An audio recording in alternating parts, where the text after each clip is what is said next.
Oi, o Sensação Especial de hoje tem a presença de artistas consagrados na música, no teatro e na TV.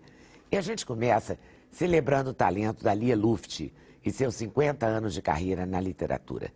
No novo livro, O Tempo é um Rio que Corre, a escritora reflete sobre o envelhecimento, o que para muita gente é motivo de angústia. Para a Lia, significa uma fase da vida que pode ser muito mais simples e libertadora.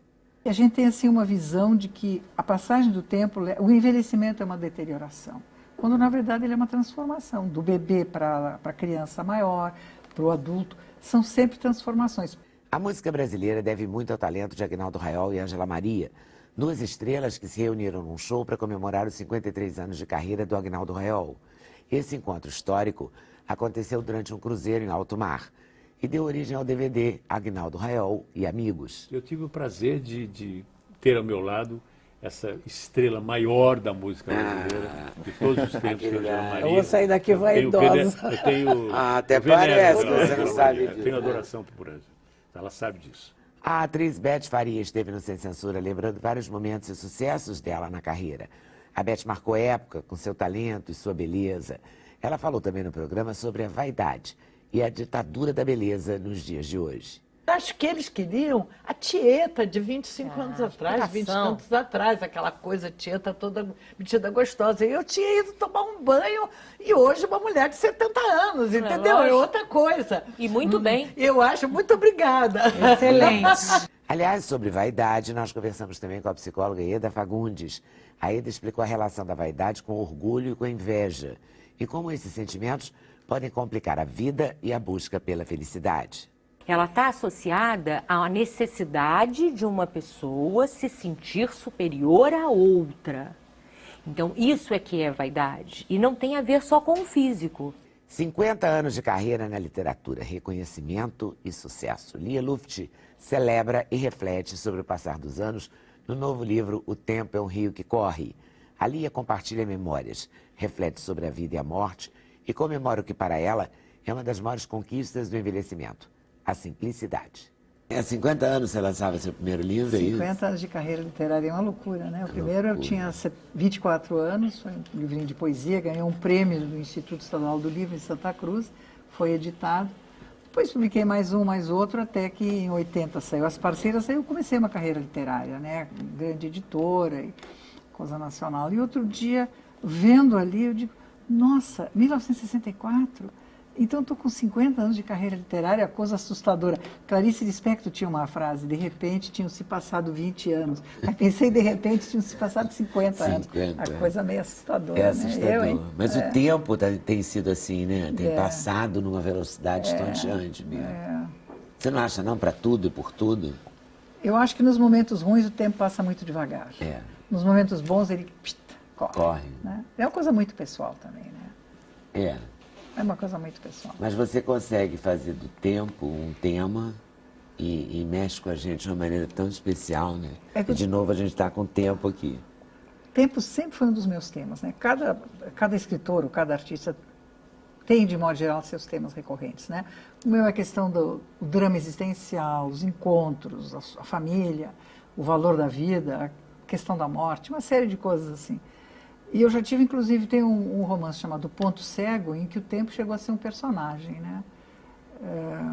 E eu comecei a pensar nessas coisas exatamente por causa da passagem do tempo na minha vida e de como eu observo que para uma quantidade enorme de gente, essa passagem do tempo, que é uma coisa natural, é motivo de angústia para tanta gente, né? Porque nós vivemos numa cultura, numa sociedade, num país, sobretudo, do culto do belo, né, o belo físico e da eterna juventude. Todo mundo queria ser conservado em formola aos 20 anos, 25 no máximo. Né?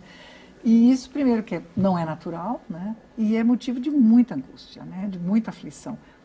E que a gente tem assim, uma visão de que a passagem do tempo, o envelhecimento é uma deterioração, quando na verdade ele é uma transformação, do bebê para a criança maior, para o adulto, são sempre transformações. Por que a gente tem tanto horror de envelhecer? Né? E eu me lembro que um dia eu estava conversando em casa, eu tenho netas pequenas, inclusive gêmeas, e estava na televisão uma atriz linda com cabelo branco, acho que aquela do Diabo Veste Prada, Que, claro, aquele branco chiquésimo, ela sempre capa de revista. era chiquérrimo. E eu disse, se a vovó tivesse o cabelo assim, as gêmeas sempre olharam para mim e disseram, horrível. Eu disse, por quê?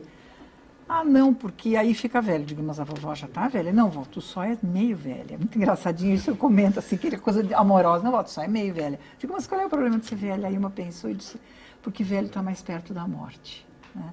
Então, o medo, o preconceito, a sensação da bem finitude interessante, que que a criança fala em geral a verdade. né? Mas no Essa caso da de gente, finitude, será o né? medo da finitude que faz a gente querer postergar a juventude? Não sei, eu acho que a dificuldade está em fingir a que não gente notou. nós temos dificuldade com o que é natural.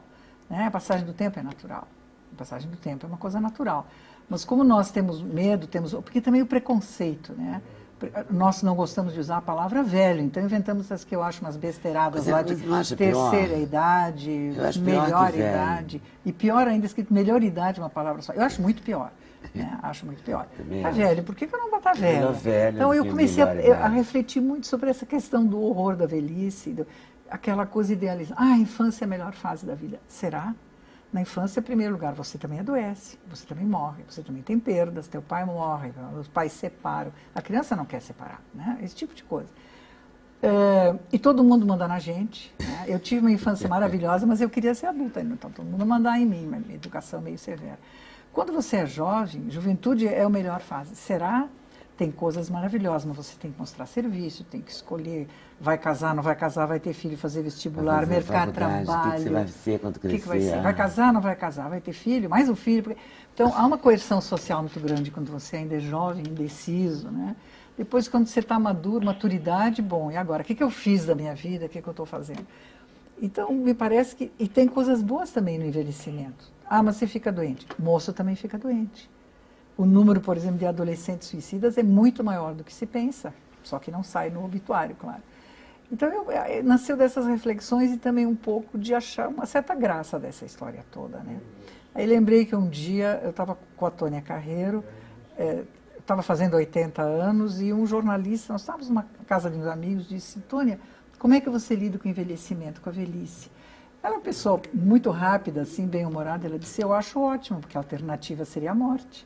Né? Então, eu acho que eu fiz um livro, assim, tem umas coisas poéticas, tem muita coisa pessoal, memórias minhas da infância, no sentido da a questão do tempo. Acho que eu começo contando uma historinha verdadeira minha. Quando eu era bem pequena, havia uma reunião de família, um monte de gente, e eu queria uma coisa, não me lembro o que era, e eu queria agora. Eu disse, eu quero, mas eu quero agora. Mal criada, né? Aí um adulto olhou para mim, deve ter me achado chato, e disse, mas agora nem existe. Como agora não existe? O tempo está sempre passando. Aí eu corri para o meu pai, que me explicava o mundo, tentava explicar. Eu já devia saber ler, porque ele me disse, vê filha, na palavra agora, entre o primeiro A e o último A, já passou um tempinho. E nem a gente não é o mesmo. E eu passei alguns dias tentando pensar agora com as letras empilhadas, assim, para ser uma coisa só. Né? Essas loucuras. Então, comecei a trabalhar com essa história do fluxo do tempo, o que ele traz de bom, a nossa angústia diante do inevitável, né? Com a perda de tempo, né? E a sensação de decrepitude. Eu olho assim, realmente, eu já tive uma pele linda, não tenho mais, mas e daí? Né? E daí? Tem outras coisas que eu tenho que eu antes não tinha. E a gente tem ficado cada vez mais nervosa por causa do tempo. Pois O tempo é, que você gasta no trânsito, o tempo que você gasta... Esse é o outro tempo. Você não tem tempo mais para nada. O tempo do agora, Você né? não também. tem tempo para nada. Então, eu conto também uma historinha Como de um é que antigamente jardineiro. dava tempo, né? Eu acho que a vida era muito mais contemplativa, né? O tempo era, às vezes, guiava-se o tempo pela colheita, por exemplo, pelos animais, né? Pelo sol. E hoje a gente tem muita pressão, a vida está muito difícil e complicada. Então eu tenho um jardineiro, tenho uma casinha em Gramado, no Rio Grande do Sul, no meio do mato, e meu jardineiro, um dia eu acho que eu disse, fulano, eu queria que você, dá para fazer isso para a semana que vem? Ele disse, dona Lia, sinceramente, eu não tenho tido nem o tempo de uma risada. Isso que eu botei no livro, eu fiquei tão impressionada com isso, pensei que coisa triste, né? A gente às vezes não tem o tempo de dar uma risada, o tempo de rir, o tempo de se divertir. Então, esse tipo de coisas que eu ponho, algumas reflexões também sobre a morte, me disseram que eu poetizei, que eu fiz a morte bonita. Eu digo, bom, eu espero que não seja ruim demais. Né? Ela te assusta? Olha, eu não quero morrer, eu gostaria de ser eterna, né? Não acho que depois que a gente fica muito velha, um pouco deve encher o saco também. Agora vamos, né, acabar, descansar. Mas a Eu, não gente gosto, tá eu acho que o cansado. que me assusta é o talvez sofrimento antes, a decrepitude, depender dos outros, ninguém É, o quer, que né? assusta é dor, né? É a dor, a decrepitude, mas, por outro lado, eu confesso que eu tenho uma certa curiosidade, né? Como será? O que será que vem aí, né? Você conversa sobre isso, sobre a velhice, você conversa com as suas netas, mas conversa Com com as netas, pessoas... essa brincadeira, assim, né? com pessoas da sua idade, com seu marido. Não muito, Não. não, a gente não tem essa coisa, estamos ficando velhos, né? Aquela Porque coisa. essa é uma muito questão chato, né? estranha, assim, você vê nas revistas, né? Horroroso. Todas as revistas têm aquele parênteses com a idade. Tudo com a idade. Né? Fulano de tal, 60, Não, 70. e as receitas, né? Essa é uma coisa que eu comento. Você vive o mundo das receitas. A primeira mentira é que a gente está numa sociedade mais liberada. Nós vivemos sobre o império ter de. Eu já escrevi e falei muito sobre isso. Tem que. Todo mundo tem que ser lindo, jovem, magro, inteligente, mulher não dê mais, que os homens ficam com medo. Os homens têm que ser ricos, barriga de franquinho, tem que ter cartão. Como não foi a Paris, mas não conheceu esse resort, não tem esse cartão. A gente vive um mundo muito pressionado, né? E eu acho que a passagem do tempo a gente deveria conseguir se libertar um pouco dessas coisas, né? E então Sei lá, essas será que a gente se liberta? Não né? sei, Acho que depende não. se Tudo você tem- conduz pra... Quer dizer, se a gente tem uma vida tem que, interior a gente farta, tem que remar, né? nadar contra a correnteza, que a correnteza, os velhos tendem. O que os velhos tendem? Então você abre uma revista, o velho primeiro tem que transar, até 100 anos tem que transar. O velho, mas também não pode fazer isso, não pode fazer aquilo, né? Então, ou é o contrário, não dirija, você está velho, não anda sozinho, não mora sozinho. A gente está sempre muito pressionado. Então, como é que a gente nada contra a correnteza? Parando para pensar, né? Para pensar, o que eu acho da minha vida? Eu estou achando tão ruim assim ficar velho? O que pode ser legal? O que pode não ser legal? Existe uma propaganda, agora não sei de que aparece a tela preta da televisão e umas letrinhas em vermelho e uns olhinhos piscando. E diz assim, quanto mais interesses você tem, mais interessante você fica. Então você tem Faz sentido. coisas legais, né, para fazer, coisas legais para ouvir, contemplar. Parar para pensar. Só que aí as pessoas dizem, parar para pensar, nem pensar. Se eu paro para pensar, eu desmorono. Então eu acho que é uma questão de criar uns hábitos saudáveis interiores, né? Na verdade, essa pressa, essa correria também esconde um monte de não preocupação, ou de finge não que não querer tem, parar, não querer parar para né? pensar. É Né? uma coisa um pouco mais contemplativa, é difícil, né? De vez em quando tirar uma frestinha do tempo, do dia, assim que você vai tirar uma frestinha de tempo, para ser mais legal com a tua família, para ser legal com você mesmo, para pensar, o que eu posso fazer para melhorar? Por que eu estou com tanto medo? Por que eu tenho eu também posso morrer jovem? Né? Agora, não há receita, então você inventa, vai ler o livro, vai se divertir um pouquinho. Vamos ler o livro. O tempo faz florescer paixões que fenecem logo adiante, ou transfiguram um amor intenso na generosa árvore de uma longa, boa relação. Mais uma vez, as contradições do tempo são as nossas. Ele mata ou eterniza e para sempre estará conosco aquele cheiro, aquele toque, aquele vazio, aquela plenitude, aquele segredo.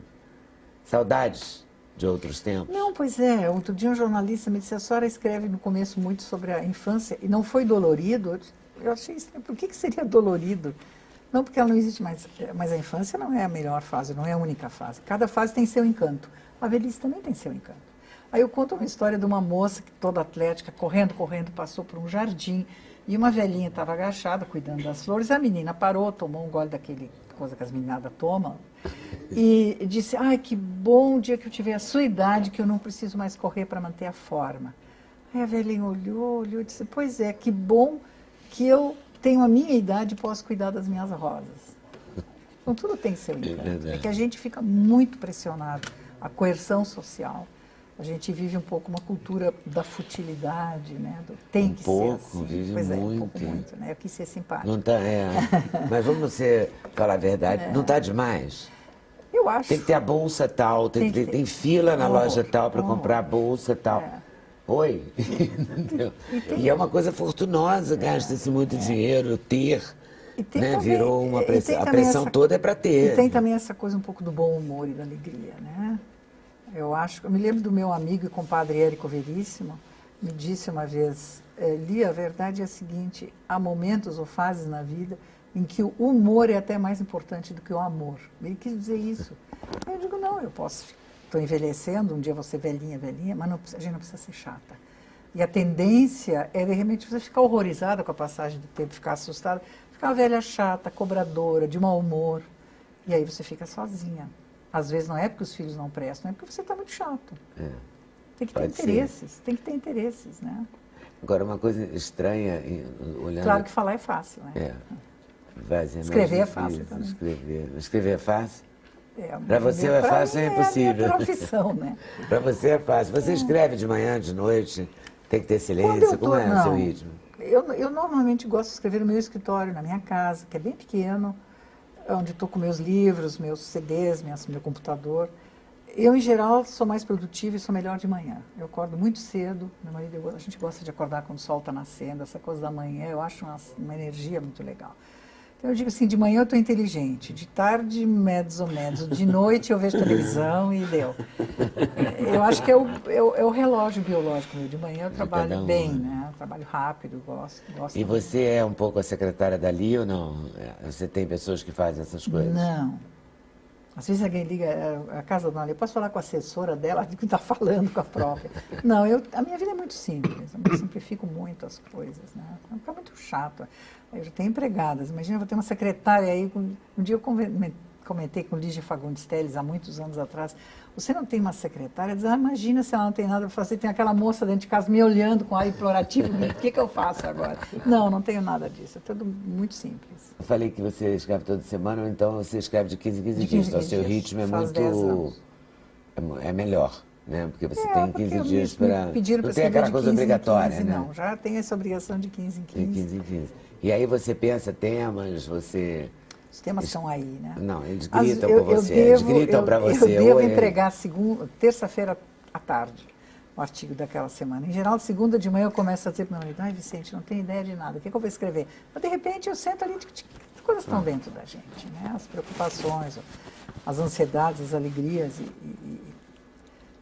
Porque se você tem voz e vez como é que eu vou dizer, numa revista que tem a quantidade monstruosa de leitores, você também não pode só falar de flores, as netinhas lindas, uma barba branca do marido.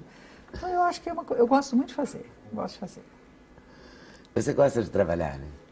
Também? Eu sempre trabalhei muito, hoje em dia estou trabalhando muito menos. Mas Você cuida de rosas sempre também, de trabalhei. jardins? Não? Só das palavras? Né? Não, eu tenho um jardim, eu tenho uma cobertura, tenho um jardim em cima, eu cuido, eu rego, eu gosto. Eu tenho um jardim na minha casinha, bem pequeno, em Gramado, no meio do mato, eu gosto de mexer. Eu fui criada no interior, numa casa grande, então eu sou um bicho de casa, né? Hoje eu moro num apartamento, mas é uma cobertura, tem jardim, tem cachorro. Tem um jeito de casa. Tem jeito de casa, né?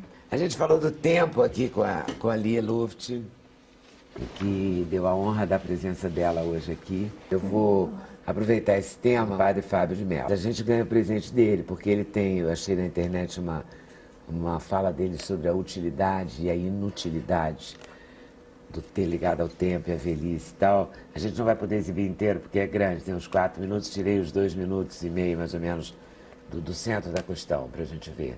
Vamos ver?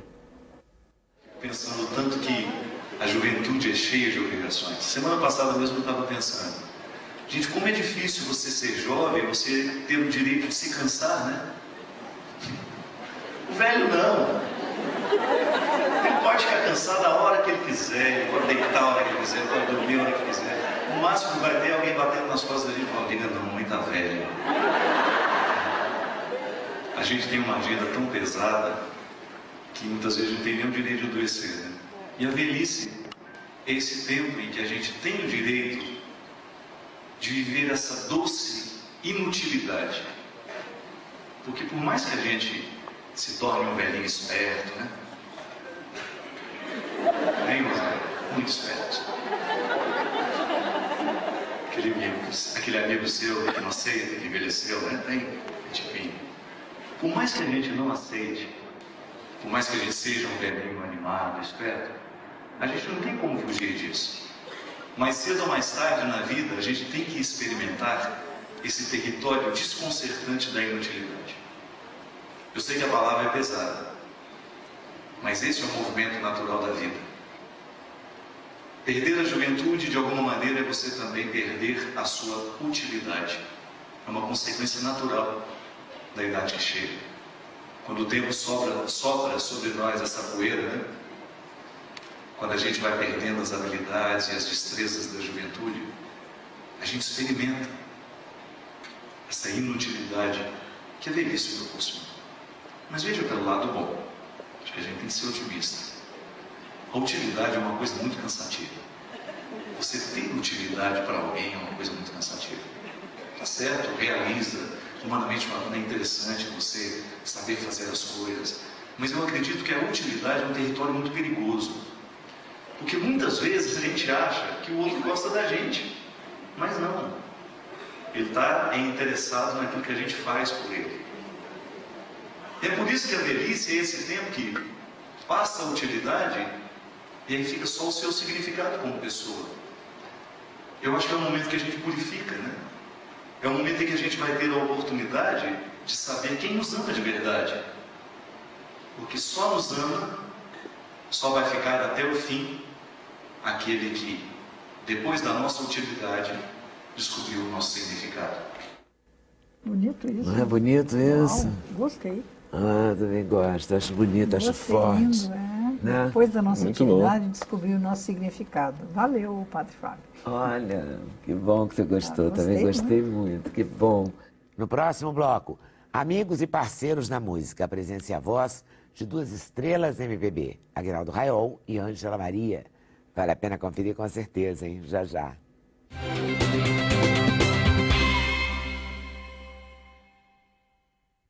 Ângela Maria e Aguinaldo Raiol, duas estrelas da música brasileira, se reuniram num show para comemorar 53 anos de carreira do Aguinaldo. Ele cantou ao lado de Ângela e de vários convidados especiais no DVD Aguinaldo Raiol e Amigos, gravado num cruzeiro em alto mar. Ângela é uma das cantoras, se não a mais importante, na música popular brasileira. Tem uma história maravilhosa. Eu acho que em qualquer outro país eu já teria pelo menos uns 3 filmes já sobre a vida dela. Claro, né? teria mesmo. E que é uma história belíssima. 10 entre 10 cantoras falam nela. E sabe como Né? é que Das melhores. É maravilhosa, né? Quando eu ouvi a Ângela pessoalmente pela primeira vez, Onde foi? eu morava Quando no foi? Rio Grande do Norte, morava em Natal. Até muita gente faz uma confusão pensando que eu sou de lá, mas eu não sou. Nasci no Rio, Bom Sucesso, na Rua Clemenceau. Você é um carioca, Eu sou carioca. de bom sucesso. Sou carioca de Italiano, bom não sucesso. sabia, achava que você era paulista. Você vê, ninguém sabe. Muita gente, e aí o E meu muita pai... gente acha que você é de Natal e você Pois é é, mesmo meu de pai era você. da Marinha. Ele foi transferido para Natal. E a família toda foi junto. Daí pensaram que eu tenho um irmão caçula, que é o Ronaldo, que é nascido lá, em Natal. Eu morei 6 anos lá, fazia rádio e tal. E nos anos 50, isso eu devia ter uns 13 anos, mais ou menos, a Ângela foi cantar lá, em Natal. E na Rádio Poti de Natal, que era a rádio mais famosa e tal, com auditório, aquela coisa toda, não tinha televisão. Em Natal ainda não existia televisão, que ia ser inaugurado em 1950, né? E eu não dava para entrar no auditório, porque não tinha mais lugar, todo mundo lotadíssimo. O que eu fiz? Uns amiguinhos meus subimos numa árvore que tinha perto da parede do auditório, que é uma janela, subimos ali, dali nos grudamos na janela e ficamos vendo e ouvindo a Ângela Maria pela janela do auditório da rádio. Que delícia. Quem diria que depois de tantos anos eu ia ter a honra, o privilégio de gravar com a Ângela, como nós já gravamos, e hoje cantando comigo no mesmo E show. tem a Ângela como sua fã. E eu igual, eu sou fã incondicional de Ângela Maria, como tantos milhões de brasileiros são. né? Mas que genética Assim não privilegiada, vale. né? Graças a Deus, né? Assim não vale, você é fã, não vale. Só vale, viu? Pode ter certeza disso, E aí, pelo menos para quando mim. sua carreira, então, começa onde? Começa Minha em carreira Natal, começa aqui no em São Rio. Paulo? Começa aqui. Porque eu tive uma carreira infantil também, né? Eu comecei a cantar na Rádio Nacional com 8 anos. 8 para 9 anos, eu comecei a cantar no Papel Carbono do Renato Mussi. Quando eu me apresentei, fui ensaiar, eu de calcinha curta, muito franzino e tal, com a minha avó. E eu ia cantar, minha mãe era italiana, né? E meu pai era paraense, né? Da Ilha do Marajó, meu pai era. E a minha mãe cantava, tocava violão em casa e me ensinava muito músicas italianas, por causa da origem dela. E eu aprendi aquilo já com 3 anos. Eu me descobri cantor com 3 anos. 3 anos. Porque eu me lembro perfeitamente. Eu aprendia todas as músicas que eram sucesso na época e as músicas que minha mãe me ensinava. E tinha um tio meu, irmão do meu pai, que sabia disso e me ouvia. E um dia ele falou, vou levar o Aguinaldo para passear aqui no Rio. E me levou nos Correios de Telégrafos. Isso era durante a Segunda Guerra Mundial, 1941. Né? E se fazia uns disquinhos que eram uma espécie de um papelão e recoberto com acetato colorido. Vermelho, verde, azul e amarelo, você podia escolher. E você gravava naquele disquinho. gravava e podia colocar no envelope e mandar para o destinatário que você quisesse, né, que você ia mandar. E meu tio, sabendo disso, me levou e eu me lembro que eu entrei naquela sala forrada com chitão, um microfone desse tamanho, o cheiro do lugar eu lembro perfeitamente. E eu cantei 4 músicas, sozinho, a capela, que era um sucesso na época. Com 3 anos de idade. Com 3 anos. Não sabia falar direito. Uma das músicas chamava Pombo Correio, que não é o Pombo Correio tão lindo do Moraes Moreira. Era um Pombo Correio antigo, um cantor chamado Gilberto Alves, que criou essa música. E tinha um pedaço da música assim: o papagaio morreu, a roseira murchou. Não, o papagaio emudeceu, o cano d'água furou. Eu tinha que falar furou, mas não falava furou, eu falava fuiou, porque eu não sabia falar direito ainda. Mas cantar já cantava afinadinho. Então eu me descobri ali. E no final ainda falava: ofereço a papai e mamãe como presente de Natal. Já perto do Natal, eu oferecia aquilo para eles. E tocava nas vitrolas. Durou pouco, porque aquilo derretia com calor e tal, né? Mas foi a minha primeira experiência e foi, eu acho que, o momento que eu me descobri Mas você como se definiu cantor. ali na vida. E cantar em rádio com 8 para 9 anos, Renato Mursi. Depois, durante um dos programas dele na Rádio Nacional, o José Carlos Burli, que era diretor da Atlântida, da companhia cinematográfica, que era a mais famosa na época aqui no Brasil, ele queria um menino que pudesse representar e cantasse. Ele me ouviu e me chamou para fazer o meu primeiro filme, que foi um filme chamado Também Somos Irmãos, ao lado do Grande Otelo, Vera Nunes. Coisa fantástica. Esse foi meu primeiro filme. Depois, quando eu fui para Natal, foi em 1950, o José Carlos Burli, o mesmo diretor, passou um telegrama para meu pai, pedindo que eu voltasse ao Rio para fazer um outro filme, que ele precisava que eu fizesse, que eu ia fazer o papel do Jorge Doria menino. E o Ivan Lessa, que faleceu recentemente, o Ivan Lessa fez o papel do Anselmo Duarte menino. E a Ilka Soares fazia a personagem feminina do filme, que quando criança era uma outra menina, que eu me lembro do nome dela, que fazia a Ilka Soares. Nesse filme ela conheceu o Anselmo e se casaram depois. Olha que história impressionante. E nesse filme eu não cantava, não cantava, só representava. Meu Deus, alguém faz, Fabrício, alguém faz um filme sobre... Olha, não é um documentário, pelo não, é uma amor coisa que de fica para Deus. sempre na memória da Bárbara, gente. e você Que tem uma começa na memória Segunda Guerra extraordinária. Mundial, né? Olha Com isso, ele começa gravando, na descobrindo o Segunda talento Guerra. dele com 3 anos de Naquela idade. coisa- E ele lembra Uma de época tudo, ele infértil. vivencia. Eu fico ouvindo ele falar e fico vendo Essa assim. aqui é a Leda. Muito bom você falar. Eu acho que esse tipo de coisa, isso não sai nunca da cabeça da gente, da memória da gente, né, da nossa história. Porque é uma coisa que marca tanto, que inclusive eu costumo dizer que eu guardo não só a lembrança de objetos, de coisas que eu via, mas inclusive o cheiro do lugar. Quando você está num estúdio de cinema pela primeira vez, naquela época, naquelas câmeras enormes, preto e branco, né? Outro planeta. Era outro planeta e tinha uma coisa característica que você não esquece nunca. Vai ficar sempre na cabeça da gente. Que delícia. Quantos filmes no final das contas? Eu Você fiz sabe? desses 2 filmes quando menino, depois, quando já uma carreira de adulto, eu fazia partes em filmes cantando, fiz um filme cantando, um número musical com a Dercy Gonçalves, depois fiz uma novela com ela, inclusive, que eu ria muito o tempo todo, porque ela não decorava nada, né? Estava todo mundo soprando, ali escondido debaixo do sofá, debaixo do móvel, era muito engraçado. E depois fiz 4 filmes também cantando, filmes do Mazzaropi, né? E tem coisas incríveis, porque no segundo filme que eu fiz com ele queria que eu cantasse Estrada do Sol, que é uma música, é um clássico da música popular, Dolores Duran e Tom Jobim. Mas o filme passado numa fazenda de vaqueiro, todo mundo vestiu aquele negócio amarrado, lenço no pescoço, aquelas vacas pastando, bota, não sei, e eu vestido daquilo, cantando Estrada do Sol para as vacas. Legal. Uma coisa incrível. Mas valeu, tudo valeu, mas era para uma criatura fantástica. Fiz 4 fitas com ele, inclusive uma terceira fita, o terceiro filme, eu cantava junto com a Hebe Camargo. Que ele pediu, eu sempre fui muito amigo da Hebe. Sempre foi, E eu falei com ela topou e nós fizemos uma música feita especialmente para que nós cantássemos no E filme. você é amigo da Hebe da vida inteira? Da vida toda. Sempre uma pessoa incrível, a Hebe era incrível, né? Uma pessoa Incrível. inacreditável. Era aquilo mesmo que aparecia ali na televisão, era igual, né? Não tinha Mas, em diferença. geral, as pessoas que são incríveis são exatamente o que são em qualquer Não lugar. é. né? Você é assim sempre, do mesmo jeito, sempre te É conheci você, assim. ó. Né? Você é assim. Isso é o que nós Parece que somos. encontrei com Não adianta o querer Arnaldo fazer. ontem, Não sabe? adianta Legal. querer fazer tipo, né? Fazer tipo pra erra quê, né? completamente. Não, a gente tem que ser a gente mesmo, né? Eu mas posso te perguntar quantos anos você tem com essa pode, memória claro, eu maravilhosa? tenho 75. Você tem o número de músicas gravadas? De Eu não me discos? lembro. Não É lembra. muita coisa, né? Mas deve ser Agora, uma coisa fantástica. é muita coisa. Do Renato Mursi até aqui, olha isso. é uma coisa incrível. Você sempre foi um homem muito disciplinado, uma pessoa muito disciplinada?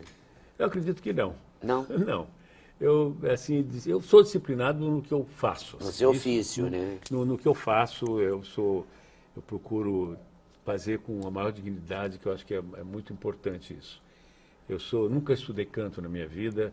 Hoje, do ano passado para cá, eu tenho um preparador vocal, que é muito bom, por sinal, chama-se Wilson Gava, deve estar vendo a gente. E ele é fantástico, ele faz uma preparação, não é aula de canto, é exercício. Para abrir a voz, para esquentar, para ter uma melhor colocação, tudo isso. O que é muito bom, na verdade. E você sempre escolheu o seu próprio repertório? Houve uma época que não, no começo da carreira, né? Eu gravava muita coisa que eu não queria, mas era uma imposição, tipo coisa de gravadora, que às vezes impunha certas coisas. A Ângela sabe disso. Ângela deve saber disso muito bem. Melhor do que E muita coisa que eu gravei, hoje, eu nem canto porque eu não suporto. Mas tem coisas que fizeram até sucesso e tal na época. Mas isso é normal assim, na carreira de todo na carreira cantor de que todo começou mundo. no tempo que eu comecei, que a Ângela ainda é um pouquinho antes, né? Isso era muito normal acontecer. Hoje em dia não, hoje em dia E a você sua tem carreira uma autonomia, vamos dizer nisso. A sua carreira cresceu a partir de São Paulo, mas... Mas, porque eu comecei a cantar no Rio, quem me descobriu aqui foi o J. Antônio Dávila, Jesuíno Antônio Dávila, que era diretor da Rádio Tupi aqui, que me ouviu cantar como amador ainda lá em Juiz de Fora, numa festa que teve, Em da Juiz Rádio de Tupi, Fora? que eu fui para substituir um cantor que faltou. Que era assim, era uma festa reunindo todos os cantores do Brasil, todas as emissoras associadas do Brasil, de todos os estados. E faltou um cantor do Ceará, que não pôde ir. E me chamaram para substituir. E eu fui. Ai, que E maravilha. lá foi a minha grande sorte. Que ele me ouviu cantar, me convidou para ir na Rádio Tupi para conversar com ele. Eu fui, assinou um contrato comigo. E ele queria fazer um lançamento mirabolante, aquela coisa toda. Queria me colocar, ser o primeiro homem a sair na capa da revista Cruzeiro. E que nunca tinha saído homem nenhum. É, sempre Eu era não uma saí, revista feminina. cheguei a tirar foto, mas eu explico por quê. Quem saiu foi o Juscelino Kubitschek, o primeiro homem a sair na capa. Merecido. E grande amigo do seu Adolfo. Pois é. E que eu fui fotografado pelo Indalécio Vanderlei, que era um grande fotógrafo. Uma né? marca da fotografia. Então, enfim, tudo ficou lá em arquivo, guardado, porque ele saiu da Rádio Tupi e foi para a televisão Tupi.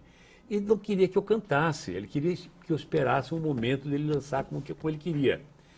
E colocou fazendo radioteatro na Rádio Tupi. Fiz um teste com o Rodolfo Maier, e o Rodolfo Maier me aprovou, e eu fiquei fazendo radioteatro 8 meses, com o nome de Aguinaldo Vasconcelos, que era o primeiro sobrenome do meu pai, Nelo Vasconcelos Raiol.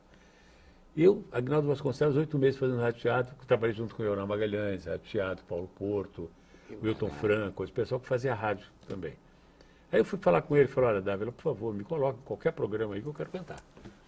E aí ele me colocou num programa chamado Festival de Vozes, que é da TV Tupi, mas ele fez aquela coisa que ele queria, um pouco do que ele queria fazer, me colocou cantando atrás de um telão que não se via a minha imagem, só a minha sombra. Então eu cantava, mas ninguém me via quem era, só via a sombra. E ele, aí no dia seguinte ele colocou num dos jornais dos Diários Associados, se vocês viram o programa, viram aquela voz que vocês ouviram, daquela sombra, vocês não conheceram a voz, mas não conheceram a figura do cantor. Vendo no domingo ou sábado que vem, vocês vão ver o cantor. Aí eu entrei de novo no programa cantando Aquarela do Brasil, aparecendo, cantando para Terezinha Morango, que tinha sido Miss, segunda mais bonita do universo, tá? Miss Brasil. E foi assim que começou tudo. Aí o Ribeiro Filho, o produtor de São Paulo, me ouviu aqui, eu cantando, não tinha gravado disco, nada, e fui para São Paulo. Me convidou para cantar pela primeira vez em São Paulo. Eu conto minha carreira para valer, profissional, a partir desse dia. Foi no dia 12 de outubro de 1957. Foi a primeira vez que eu fui a São Paulo. Por quê? Quando eu acabei de cantar a primeira música, eu nunca tinha ido a São Paulo. Primeira vez. Não conhecia nada. Não tinha gravado disco, ninguém me conhecia. Era uma promessa, vamos dizer assim. E assim eu fui apresentado, inclusive. Quando eu acabei de cantar o primeiro número, fiquei na coxia esperando chamar para o segundo número, que era com orquestra, auditório, aquelas coisas. Chegou um rapazinho perto de mim assim e falou, olha, quando você acabar de cantar o segundo número, vai na minha sala que eu quero falar com você. Falei, pois não, mas como é que você chama? Eu não conheço ninguém aqui. Ele falou, eu sou Cassiano Gabus Mendes, sou diretor artístico da Tupi, eu quero falar com você. Eu fiquei meio assustado a princípio, acabei de cantar o segundo número e fui na sala dele. Entrei na sala dele, chegou para mim e falou assim, de cara, você quer fazer um programa seu aqui de televisão? Eu quero te lançar na televisão com um programa seu. Eu escrevo, dirijo, eu corto, eu produzo, eu faço tudo. Assim. Isso no dia 12 de outubro de 1957. E tudo começou assim. Eu comecei a fazer meu programa de televisão sem ter gravado um disco, chamava Sonhos Musicais. Por quê? Porque eu sonhava que estava em determinado lugar, como eu não tinha repertório próprio, tinha que cantar música dos Estados Unidos, da França, da Espanha, não sei de onde. Eu sonhava cada vez que estava num lugar diferente. Que maneiro, que maravilha. E daí começou assim. Depois, em março de 58, que eu gravei um primeiro disco, com 78 rotações. E aí, com o Aquele que a gente repertório, comprava e ia para casa com medo de quebrar no meio do caminho, né? E aí eu gravei Se Todos Fossem Iguais a Você, de um lado, uma outra música chamada Prece, que é um ladículo do Marino Pinto, são dois grandes autores também. Com o tempo, você foi criando seu repertório, Aí eu fui fazendo sua criando história. músicas novas, músicas... Na época eu gravei muito Vinícius Moraes, Tom Jobim, Dolores Duran. Você gravou esse DVD em alto mar, num navio, Em alto no mar. cruzeiro? Na verdade, o primeiro cantor brasileiro a fazer isso. Porque vários já fizeram e fazem cruzeiros, né? Vários cantores, vários artistas brasileiros. Mas deu muito trabalho, porque eu estava falando até para ele aqui, ainda agora, o trabalho que dá para fazer gravar um DVD no navio, porque foge um pouco, você tem que levar sua própria equipe e tudo mais. Mas, graças a Deus, deu tudo certo. Vale a partir do segundo dia. O que está no DVD é o segundo dia de show, foram 3 dias. O segundo dia que está no DVD. Aí você cantava toda noite. Toda noite. Eu tive o prazer de ter ao meu lado essa estrela maior da música brasileira, de todos os tempos, que é a Joana Maria. Eu vou sair daqui vaidosa. Eu tenho Até eu venero parece ela, que você não Joana sabe Maria. disso. Eu tenho adoração por ela. Ela sabe disso.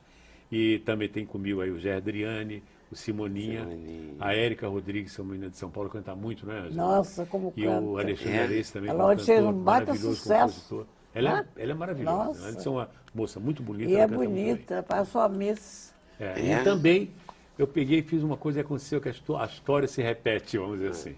Eu lancei nesse DVD como cantor o filho caçula do Rony Fon, que é o Léo Fon, que é roqueiro, na verdade, ele é roqueiro, né? Tinha que ser, né? E... Um amor de pessoa também. É um amor, é um amor. E nós Gracinha. cantamos juntos, aí New York, para ele cantar rock, então fizemos New York, nós dois cantando juntos, ficou muito legal. Por que eu digo que a história se repete? Porque quem lançou o Rony Fon na televisão fui eu, Jura? em 1966. O Rony foi para São Paulo, muita gente não estava dando bola, ele já tinha gravado O Meu Bem, a versão da música dos Beatles, mas ninguém, ele ficou, eu morava com minha família, ele ficou morando conosco aproximadamente 1 ano. E eu levava em todos os meus shows, para ele fazer a abertura dos meus shows, e a meninada, a mulherada adorava, achava a coisa mais linda do mundo, e fazia um sucesso extraordinário. Então, foi de pai para filho. Olha que barato. Ele tem história, né? Tem história. E sabe contar a história. Tem Você sempre história, foi elegante não. assim, Agnaldo? Não E você é sei. chique, você está sempre impecável. Olha essa capa. Não está sempre impecável, Ângela? Sempre. Sempre. Ele é muito porque eu elegante. tenho sorte Tem com nada. as pessoas que fazem roupa para mim, eu tenho sempre muita sorte. Mas Eles fazem você dá a roupa sorte de maravilhosa. levá-las bem. Graças Não a acha? Deus. Você que é do Sem Museu da dúvida. Moda, Milka, não é? Não, mas o Agnaldo Sempre é impecável. um príncipe. Ela É é um da príncipe. terra, uma terra que eu adoro, que é o Rio Grande do Sul. Adoro o Rio Grande do Sul. Eu Tem um também. E público você já maravilhoso. percorreu o Brasil inteiro. Todo. Todo, Do norte ao várias sul, de vezes. leste a oeste. Do Oiapoque ao sul, literalmente. Você também, né, Ângela? Oh, várias vezes. Várias vezes. São 63 anos. De Não é de carreira. idade, não. Eu sou um pouco mais nova. Tem muito de carreira e pouco de idade. né? Ela começou na outra encarnação, né, na verdade, para Na dar outra certo essa encarnação, conta, começou na outra encarnação. Não, brincadeira. Eu tenho 84 anos de idade. Olha isso, gente. É muito bonito. E 63 anos de carreira. Você tem o quê? 53? 56. 56 De carreira. De carreira. Carreira. A idade já falei, né? Não, já falou. Tá ótimo, inclusive. Graças a Deus. Eu me Não é? sinto E tinha bem. um pouco mais até, né? Porque aquela tua primeira experiência com 3 anos de Né, idade, então acho que na já verdade, tá quase foi de eu falo carreira. sempre isso, inclusive, foi bom até você ter lembrado. Porque são 56 anos de carreira de adulto. Porque eu tive uma carreira infantil também. Ângela também nunca teve aula de voz, de canto, Não, nada, não. né?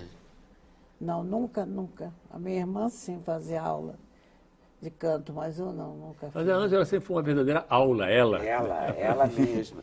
Não, ela está falando de você ser um bom contador de histórias. Ela é uma ótima contadora claro, de histórias. imagina. Eu nunca vou esquecer de você com um vestidinho verde, umas trancinhas, que a sua irmã isso? fez para você se apresentar num programa. É. Que alguém Não, te não, emprestou foi uma quando- roupa, não tem uma história assim? Não, foi quando eu fui expulsa dos programas de calor, né? Porque eu ganhava todos e o pessoal que ia, coitadinho, para ganhar aquela grana, não conseguia. Eu ganhava Mas tudo. aconteceu comigo isso também, Ângela. Não foi? Quando era Então- garoto, que garoto prodígio. Como vocês veem essa passeata aí, todo dia, na rádio fizeram isso. Se ela cantar, nós não entramos no programa. Fizeram uma manifestação. Uma manifestação. Teve até manifestação. Manifestação. Foi mesmo, aí eu não pude Luxuoso. entrar nos programas de calor, eu fui. O diretor chegou para mim e falou, Sérgio, nós sentimos muito, porque gostamos de ver você cantar. Mas o pessoal que vai participar do programa não querem se você cantar, se você for cantar. Eu digo, então tá bom. Aí eu fui bater em outras portas. Fui no Dança Avenida, porque disse que lá, de vez em quando, precisava de cantores, de crooner, né? E lá, quando eu cheguei na porta, estava lá o programador da casa, né? Ele falou para mim assim, você canta. Não, porque eu era um terror, né? Essa minha sobrancelha era emendada. Já pensou? Era assim. Não usava nada, nem pó no rosto, nada. E 2 trancinhas. E um vestido fechado, até que aquela família era de uma religião que as mulheres não podiam usar roupa que chamasse atenção, né? Ele disse, você canta mesmo? Eu digo, claro, eu sou famosa. Eu pensava que eu era famosa, porque cantava nos programas de calor e ganhava todos. E não, todo mundo está sabendo disso, né? Eu disse, não, eu sou famosa. Eu sou Ângela Maria. O senhor não me conhece? Ele disse, claro que não. Conheceu da onde? Ele disse, eu canto em todos os programas de calor e ganho todos. Aí ele disse assim, mas eu nunca ouvi, não. Aí o que você canta? Eu digo, eu canto as músicas da Dalva de Oliveira. Ele disse, vamos fazer o seguinte, se você promete vir um pouquinho melhor, logo mais, você vem e a gente faz um teste com você. Mas vê se você melhora aí o visual, né? Eu digo, tá bom. Aí cheguei para minha irmã, porque eu morava com a minha irmã, casada, no Bom Sucesso. Eu digo, Bom Sucesso está bombando aqui hoje. Ó, Bom Sucesso, Bom Sucesso. Aí eu disse, Abdiná, olha, eu consegui um emprego de cantora, mas eu preciso ter uma roupa melhor e tal. Ela disse assim, mas eu não posso te dar essa roupa. E roupa para cantora é roupa cara. Eu não tenho dinheiro. Eles não compram um pedacinho de cetim, porque antigamente se usava muito cetim do Chess, aquele cetim brilhante. Né? Eu disse, você compra uns 2 metros, eu pesava 49 quilos, né? Era muito magra. Você compra uns 2 metros, faz um vestidinho simples, e eu que ela costurava. E eu vou lá me apresentar, senão eu não consigo esse emprego. Aí ela comprou o tal cetim, né? Fez um vestido, cortou em 2 partes assim, me mediu, botou uma alcinha, fez aquela coisa horrível também. Aí... Era um saquinho amarrado, né? É um saquinho brilhante. Saquinho brilhante. Lá foi os nossos saquinhos brilhantes. Cheguei lá, botei num saquinho e fui para lá. Porque era 3 horas da tarde, às 4 horas da tarde, para ensaiar com a orquestra Copacabana, não sei se você lembra dessa orquestra. Sei. Aí eu fui ensaiar, mas eu cheguei naquela maneira que eu tinha me apresentado primeiro para ele. Com aquele chinelinho, eu não tinha sapato. Era pobre demais, assim. Aí fui lá, ensaiei tudo, aí o Ribeiro, o nome do cara, ele falou, mas não dá, você tem que arranjar alguma coisa bacana, esse cabelo, essa sobrancelha. Então, passa um batom. Tá? Aí veio a Helena de Maio, que agradeço essa mulher onde ela estiver, que ela fez por mim. Ela chegou, a coitadinha, Ribeiro, eu vou levar ela lá dentro e vou dar um jeito nela. Aí me levou lá no camarim dela, vestidos lindos, Aguinaldo, cada coisa. Ela pegou um vestido preto de tafetá, com aquele rabo de peixe que você usava muito, né? E mandou eu vestir. Aí pegou um daqueles sapatos dela, calçou, não dá. Aí ela encheu de papel, né? O sapato, aí deu.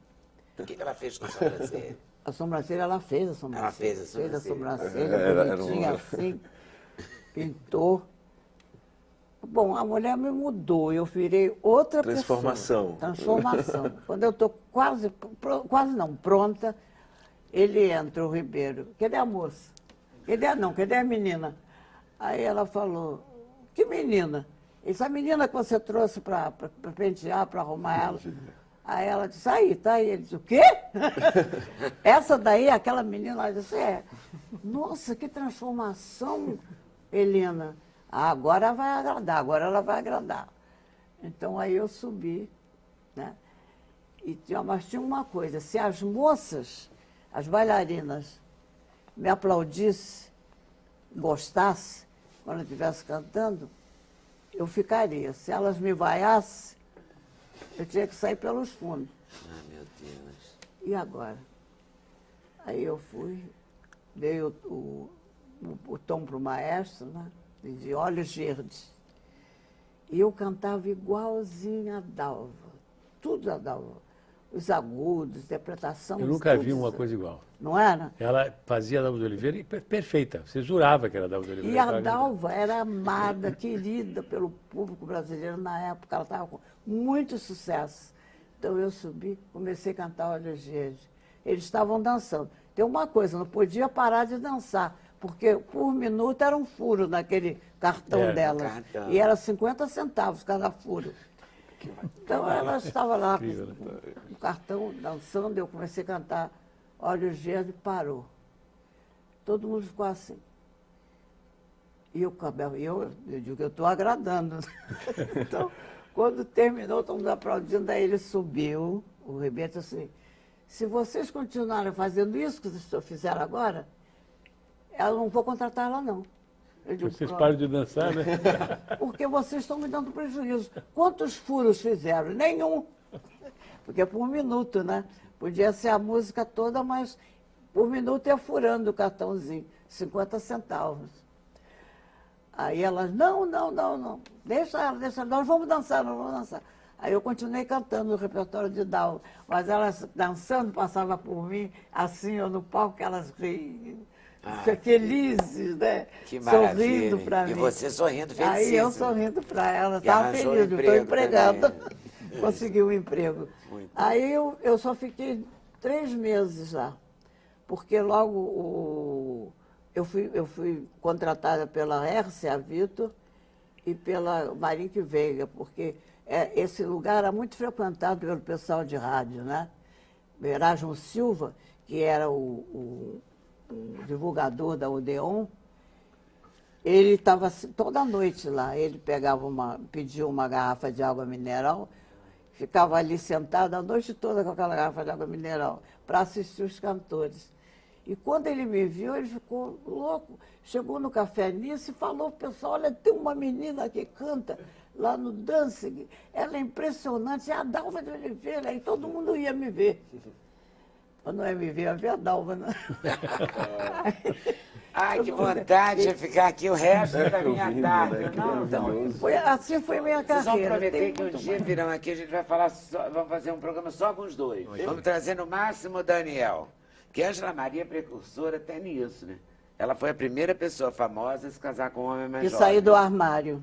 E dar bandeira de que gostava de amar Depois e de amar um homem mais jovem. Depois as minhas amigas, praticamente quase da minha idade, ou menos da minha idade, mas que já era uma senhora, essas estavam no armário, com seus garotos.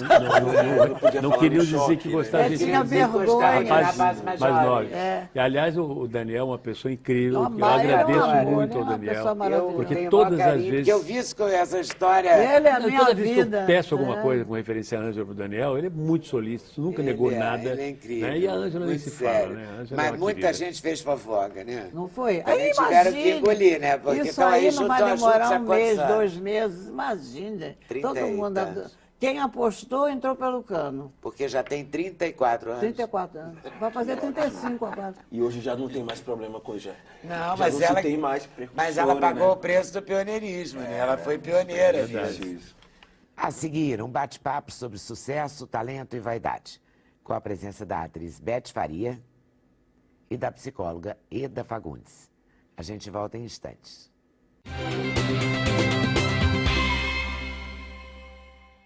A atriz Beth Faria é um exemplo para as mulheres, exemplo de talento, de beleza e de atitude. E ninguém melhor do que ela para debater a questão da vaidade nos dias de hoje. A Beth lembrou vários momentos da carreira, falou sobre como a busca por um certo padrão de beleza pode estar virando paranoia nos dias de hoje. A Beth foi à praia, todo mundo sabe essa história, ela foi à praia, pura e simplesmente uma carioca, foi à praia. Até aí parecia tudo normal, né? Que biquíni lindíssima. Ela sempre usou biquíni, desde sempre, não é? Você alguma vez ia de maiô a algum lugar? De Eu nada. adoro maiô, eu vou muito de maiô à Quando praia vai com os netos. tô com os netos. Eu li porque- que você vai com os netos, mas aí... Porque biquíni que é muito mais arrisca, fácil. você precisa dar uma mergulhada, pegar fazer algum movimento mais assim.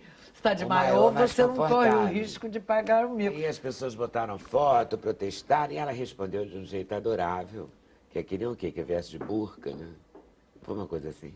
Foi, porque eu sempre tive um temperamento muito rebelde, muito contestador. Por natureza, que eu sou filha de militar, então eu era rebelde, eu sucumbia à ditadura interna. Então eu fiquei indignada que eu recebi 2 telefonemas à tarde, eu tinha ficado doente 15 dias com uma crise de artrite, tinha sido uma coisa horrorosa. Aí eu melhorei, tomei uma cortisona, estava toda melhor, uma branquinha, chateada, 15 dias deitada com dor no corpo inteiro. Aí eu olhei para a janela, digo, mar tá limpinho, oba! Vou lá dar um mergulho. Botei o biquíni, a canga, normalmente, e fui dar o meu mergulho. E mergulhei, fiquei feliz. De tarde eu recebi 2 telefonemas, disse, você está aí na internet, estão arrasando com você. Porque eu acho que eles queriam a Tieta de 25 anos atrás, 20 e tantos atrás, aquela coisa Tieta toda metida gostosa. E eu tinha ido tomar um banho e hoje uma mulher de 70 anos, entendeu? É outra coisa. E muito bem. Eu acho, muito obrigada. Excelente. Mas é isso Mas que eu eu queria que acho você que dissesse. existia essa coisa de querer ver a Tieta e tal. Mas tem os haters agora na internet. E os haters vieram em os cima de haters. mim. E na hora, quando eu recebi os telefonemas, teve um moralista dizendo, você tem que se proteger mais. Eu digo, pô, se proteger como? Agora quê? que eu vá de burca, porque o problema não é isso aqui, você envelhece tudo, cai tudo. Se você for esconder, você vai tomar banho de mar de burca. E aí eu fiquei 24 horas, porque eu demoro um pouco, eu sou taurina, eu demoro um pouco a ficha cair. Eu fico mastigando aquele negócio. Aí eu mastiguei isso, disse, pô, estão querendo que eu vá de burca. Aí eu respondi na internet. Estão querendo que eu vá de burca e tal.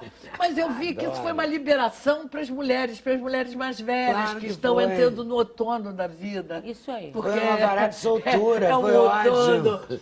que já não é fácil, você sofre tantas discriminações de tantas formas, de todas as formas possíveis, que Joan Crawford, atriz norte-americana famosa de Hollywood, Joan Crawford disse uma vez que velhice é para profissional. Perfeito. Porque tem que ter um know-how para enfrentar a saber coisa, porque envelhecer. você enfrenta a doença, você enfrenta vários tipos de abandono, você enfrenta vários tipos de discriminação É verdade. e você enfrenta a morte mais de perto. Você tem que negociar com a vida e a morte o tempo todo. É face to. O que você quer? Na hora que você tem uma crise, uma dor, uma doença grave, você tem que ver se você quer continuar ou se você vai começar a botar no papel as joinhas que vão para a neta, o que vai para não sei o quê, porque passa tudo pela cabeça. Então, você tem que lidar com muitas coisas, até... Muitas perdas, né? Muitas perdas e muitas discriminações. Muitas situações novas. Agora, né? você não Você poder envelheceu depois... antes. E a praia? Eu realizei Não o poder nem sonho... ir à praia, eu fala sério. realizei meu sonho de menina pobre, classe média pobre, de Copacabana, que morava lá atrás de Copacabana, morar em frente ao mar. Então, eu moro em frente ao mar. Eu me dou o luxo de ver se o mar está limpo ou não. Eu digo, hoje ele está limpo, hoje eu vou dar um mergulho. Eu não posso moço vai fazer isso? Vão querer que eu vá. Mas eu nunca imaginei que fosse uma revolução. As mulheres adoraram. Adorei. No outro dia eu estava andando Você pela beira. libertou essas mulheres todas, né? Eu estava andando pela beira do mar, que eu adoro andar na areia molhada. Aquilo me dá uma Da energia. uma maravilha. Eu tenho o maior prazer. E eu estava andando pela beira do mar, aí passou uma coroa gordinha com a barriguinha cheinha, assim, de cerveja e tal. Olha aí, Petraria, eu tô de biquíni, viu? Graças a você, eu adorei! Eu adorei, foi uma maravilha isso. Tá vendo como foi importante? Então eu digo, É bom, importante então eu fiz você alguma falar coisa aqui, boa, né, porque pelo menos. essa sinceridade sua é muito louvável, sabe? E eu vou te falar uma coisa que é meio até terrível, é raríssimo. Então é muito bom que exista em você. Por isso que eu enalteci tanto, porque hoje em dia todo mundo faz aquela cara feliz e ninguém Politicamente correta, apresenta né? problemas. Então, Ninguém eu acho assume as que- suas dores, né? as E pessoas ela estão tem a achando vaidade que, no lugar. que não há Mas dores. foi muito trabalhada. No Não, lugar. mas olha, levou um tempo para ficar no lugar. Mas ficou. Foi muito trabalhada. Porque Com foi lá budismo, e mostrou com o psicanálise. corpo, isso aí. Mas Com porrada que a vida deu. Não foi Se eu tivesse fácil. ela no lugar que eu tenho hoje, aliás, várias coisas no lugar que eu tenho hoje, há 30 anos atrás, era até uma covardia. São as vantagens de envelhecer. Era uma covardia, mas tem que... São as vantagens do meu avô. Tem que ter alguma. Exatamente. Não é? Vamos falar a verdade. verdade? Tem que ter Tem que alguma, ter não estão as alguma. vantagens. Então, tem que ter alguma. Agora me diz uma coisa, você falou que passou o carnaval inteiro vendo filmes. Vendo filmes, eu estava fazendo a curadoria para os festivais brasileiros de Miami, Nova York, Londres, Montevidéu e Buenos Aires. Menina, quantos filmes você viu? Uns 67. Eu via 2 a 3 por dia. E o que te impressionou? Eu gosto muito do Lobo Atrás da Porta, que foi extremamente bem feito em cima da história da Fera da Penha. Gosto do Esse Serra filme Pelada Lobo e Atrás da gosto Porta. de Tatuagem, é um filme gay. É como se fosse os Croquettes 20 anos depois, 30 anos depois, na versão trash, na versão pobre. É maravilhoso. Tatuagem. Guarde esse Guardei nome. os 3 Quando nomes você e quiser verei ver, eu os tenho 3. um filme lá em casa. Ah, é? Então vou ver maravilhoso. E contigo, vi pronto. documentários geniais. Adoro Vi documentário. documentários Também, adoro. maravilhosos. E um que vai para Londres, inclusive, que é o do Tim Lopes e o do Calbi Peixoto. Ah, que é uma massa. Esse eu vi. Que foi a vida Do Nelson inteira Renefe, discriminado como brega, isso e aquilo, a história. O Nelson Renefe, ele fez é um muito lindo bom. documentário do Calbi Peixoto. É emocionante. Calbi, maravilhoso. E também tem outro filme, documentário, que eu gostei muito, que foi Cidade de Deus, 10 anos depois. Que é comovente, Olha. é lindo. Você vê aqueles meninos que fizeram Cidade de Deus no Festival de Cannes, de repente viajando pela primeira vez num avião, entrando naquele Festival de Cannes, no tapete vermelho, vestindo de smoking. E o que eles são agora... O que eles são agora, um que deu certo, outro que virou marginal de vez, outro que é assessorista do Marino Hotel, entendeu? É comovente. E o sucesso de Água Viva te comoveu? Porque eu adoro ver. Eu também adoro ver. Ah, fez um beijinho no meu ego. Muito bom. Um beijinho no meu Muito ego. bom. Tomara que o Gilberto Braga escreva para mim de novo. Eu vou adorar, foi um beijinho. Ainda está, eu não Tá. sei se já Está, terminou. está, eu Ainda assisto. terminou, não. É exibido meia-noite no canal Viva e meio-dia. Eu era bonitinho, não sabia, porque eu tinha essa coisa que Não você sabia? fala. Não, eu não sabia. Você não eu não sabia? sabia. Eu me achava gorda, bochechuda. Bete Faria. Eu não sabia que eu era bonitinha. Olha que sacanagem. Eu devia ter aproveitado melhor. Devia ter aproveitado. Acho que eu era bonitinha. Como bonitinha não, né, querida? Bonitinha. era uma deusa. Você era Eu era deusa. bonitinha, não sabia. Não acreditava.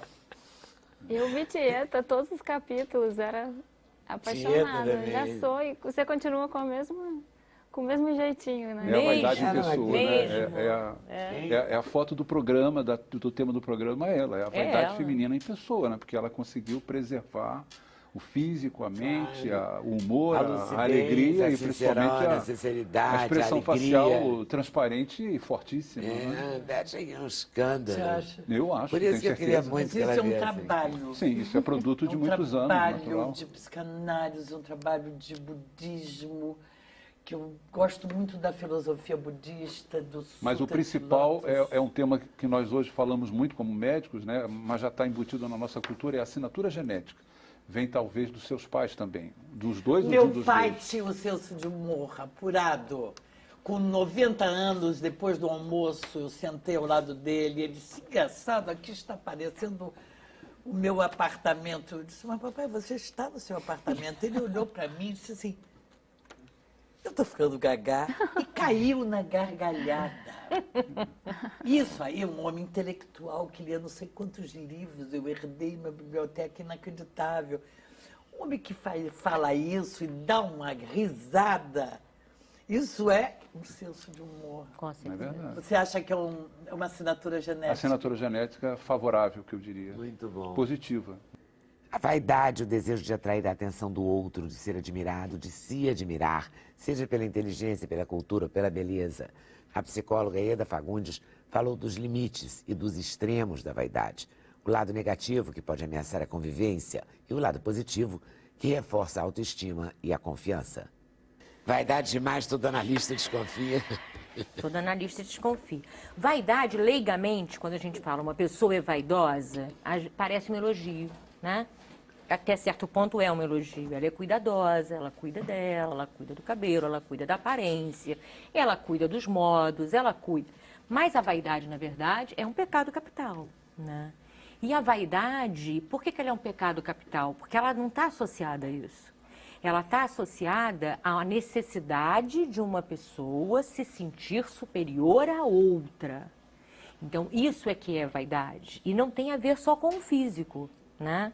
A pessoa ela quer mostrar a casa dela, né? Então ela fica vaidosa, na verdade, de ter aqueles objetos, ou aqueles conhecimentos, ou aquele saber, ou aqueles amigos, né? A pessoa que conta para todo mundo que é amiga da Leda Nagli, por vaidade, por alguém famoso, agora vi a Beth aqui, agora sou amiga da Beth, porque acho que isso vai me enaltecer de alguma forma. Vai te acrescentar, Vai me né? acrescentar de Para alguma o outro, forma. você vai ficar melhor. Exatamente. Então, por isso, a vaidade é um pecado capital, né?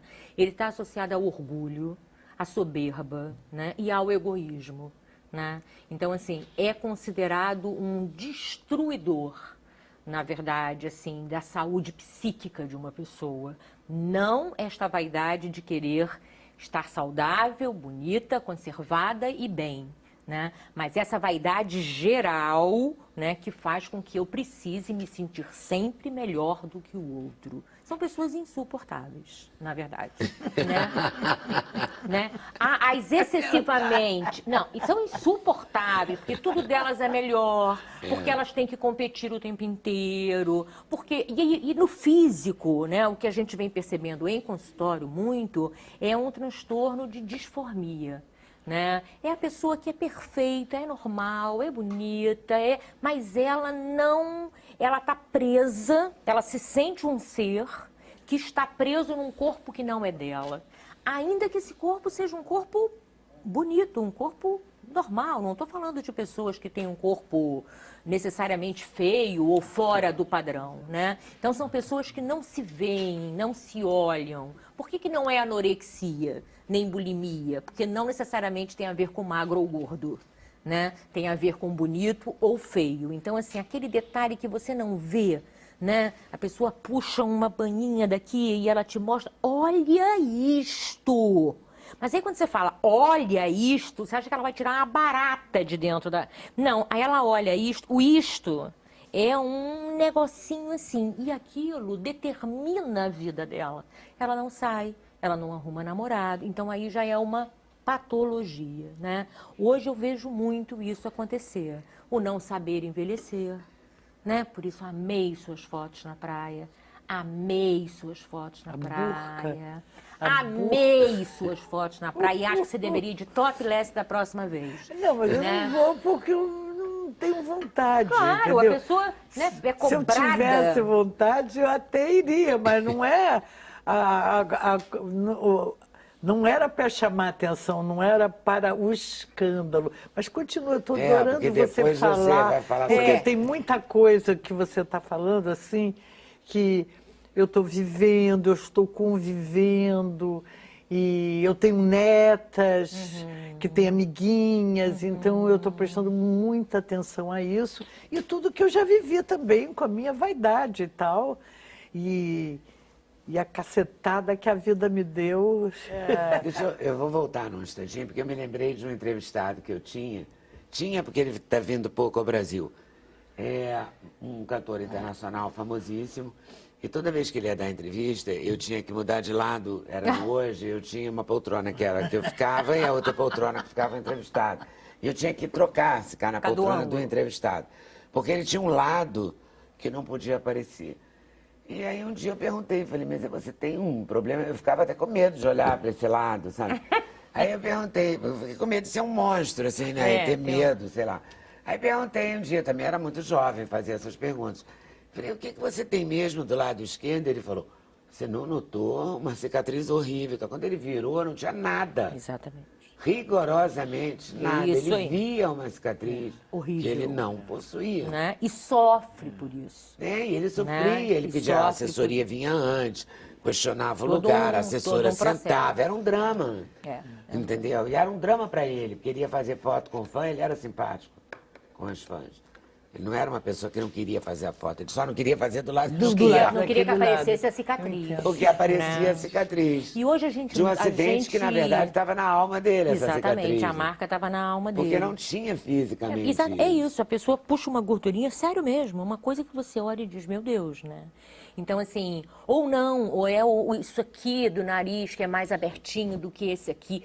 Na verdade, é a hipervalorização de detalhes. Agora, as crianças hoje, né, a estética está tão difundida, de bonito, de feio, isso é tão valorizado aqui, tão valorizado. E numa cidade como o Rio, que é uma cidade praiana, que a gente expõe o corpo, né, que as roupas são mais leves, que as próprias crianças elas já começam a competir entre si mesmo, né? Então, assim, eu volto a dizer, além das brincadeiras, 4 olhos, a outra tem barriguinha, a outra é choquito porque tem espinha, que todo mundo passa, mas começa a haver criança que não quer comer, né? Eu Mãe tenho isso que demais não- no não consultório. tem? Eu imagino isso. Eu queria Mãe, trazer você para essa mãe conversa. que não deixa a criança comer, porque é a mãe que não quer.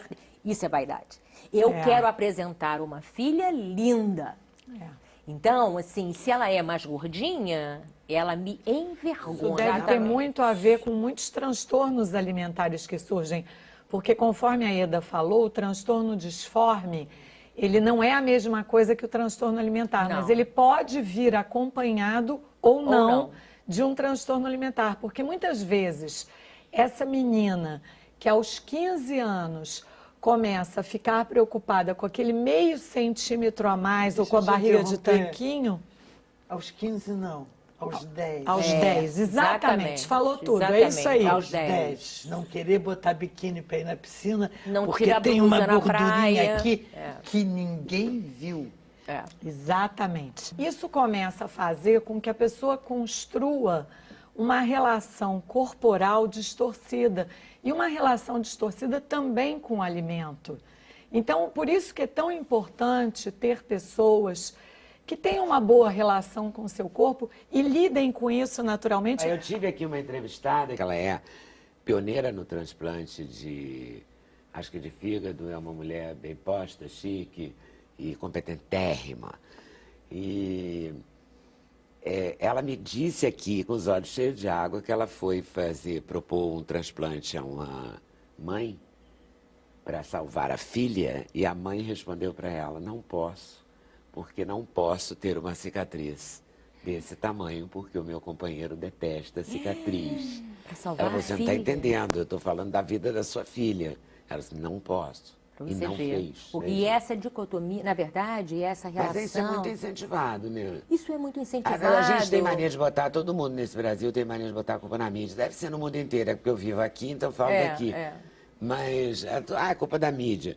Não é, não é culpa das pessoas A mesmo. vaidade não... A física está na cara, né? Agora, a não física é terrível, insuportável, né?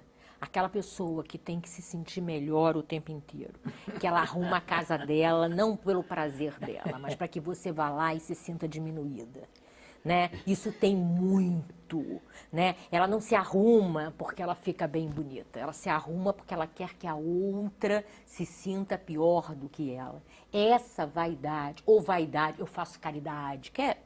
né? Tem muito também. Nossa, eu faço caridade, isso é uma coisa de vaidade, né? Por isso vaidade é um defeito, mas leigamente a gente usa esse termo para quem se cuida, para quem se preserva, para quem. Mas as pessoas estão sofrendo muito E de não todas está essas relacionado à coisas. falta de autoestima também? Totalmente relacionado à falta de autoestima e à associação que a gente faz hoje entre o ser admirado pelo que você tem ou parece ter e não pelo que você é. E às vezes essa pessoa não tem a vaidade física, né? É uma vaidade puramente, às vezes até intelectual, né? No meio acadêmico tem disputas. Tem demais No também. meio artístico também, imagino. Eu tive um personal que me preparou para fazer a novela Tieta e eu queria ficar forte, porque eu vinha do balé, sempre tive braço fino e tal, e sempre preocupada com dieta e tal, e então eu comecei a mudar todo o padrão que eu li o livro, dizia, mas Tieta tem seios, o que eu vou fazer? Eu não botei silicone, então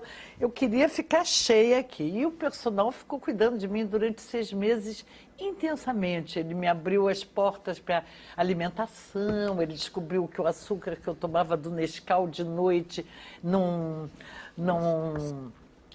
deixava o músculo desenvolver bem e tal. E ele começou a notar que sempre que eu parava de fazer todo o trabalho com ele... Atividade física intensa.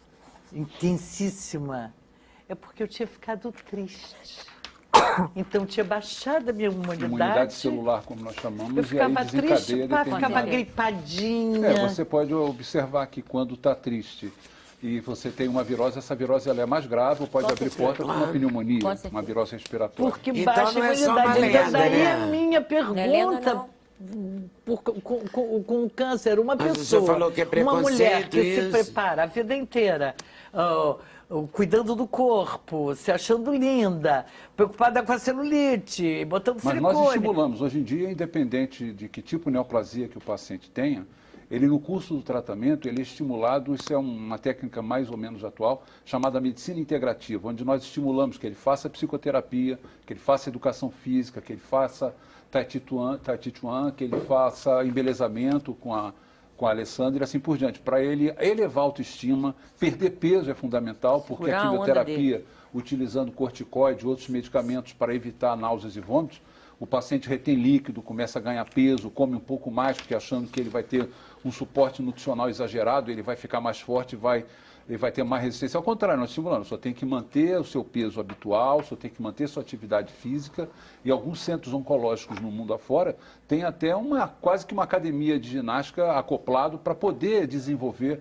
essa parte comportamental, cognitiva e física principalmente. Mas isso é o senhor falou que fundamental é para uma manter a lenda. imagem da O pessoa. senhor falou que é uma lenda, então não é uma lenda. Uma pessoa mais triste pode fazer uma infecção. Pode também, Ah, pode. então não é uma lenda, exatamente. Não é uma lenda, mas na realidade tem que ser uma exposição prolongada. O que não pode colocar... Não é instantâneo, Exatamente, mas não é uma porque senão lenda todos também. os pacientes psiquiátricos, como da doutora Aida, teriam câncer por ter uma depressão ou uma depressão larga. Nem todo paciente depressivo ele vai ter obrigatoriamente um câncer lá na frente. Hoje em dia depende de multifatores, não é uma causa isolada. O paciente que está em sofrimento prolongado, ele desenvolve, não necessariamente câncer, mas ele Outras está enfermidades. diretamente ligado a alguma enfermidade. A enfermidade posterior normalmente crônica ao sofrimento degenerativa. dele. No próximo bloco, um momento emocionante na música brasileira. Aguinaldo Raiol e Ângela Maria, juntos no palco, cantando Ave Maria. Se vale conferir? Com certeza, já já.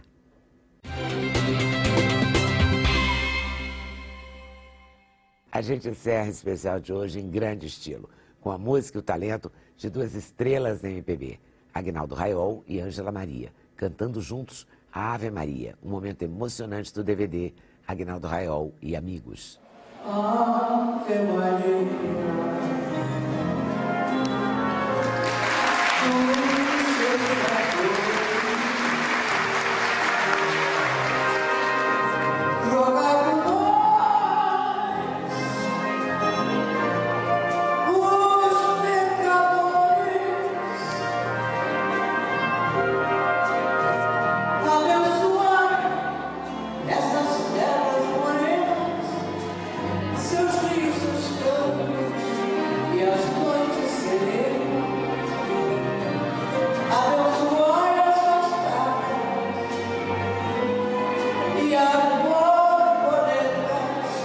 Quem veio com as mãos, Ave Maria.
Sem Censura de hoje termina por aqui. A gente se vê com certeza, se Deus quiser. Até mais.